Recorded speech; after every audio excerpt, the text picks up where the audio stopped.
We have made an assumption for the purposes of our planning that the error and fraud rate in this scheme could be between 5 and 10%.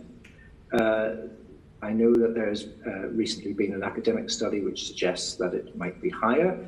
I know also that the National Audit Office have recently been carrying out a survey, which I'm sure they will report on to the committee next month, which will also give us a bit of information. And in due course, we'll be doing more work ourselves. But that's the kind of ballpark that we are planning on the assumption of at the moment.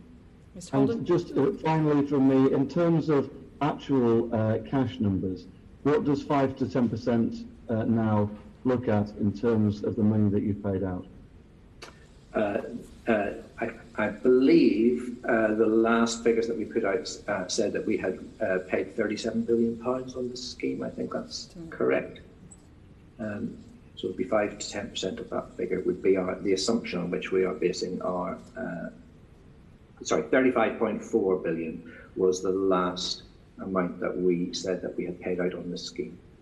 We're talking of up to £3.5 billion in potential fraud and error from the furlough scheme alone at this stage. Yeah, so our planning is somewhere between 1.75 and 3.5, and the basis on which we would be planning our risk assessment and our compliance activity.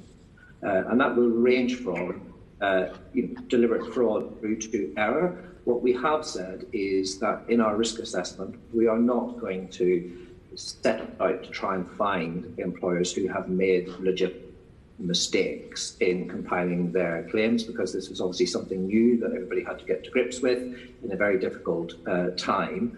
Although we will expect employers to check their claims and repay any excess amounts, but what we will be focused on is tackling abuse and fraud.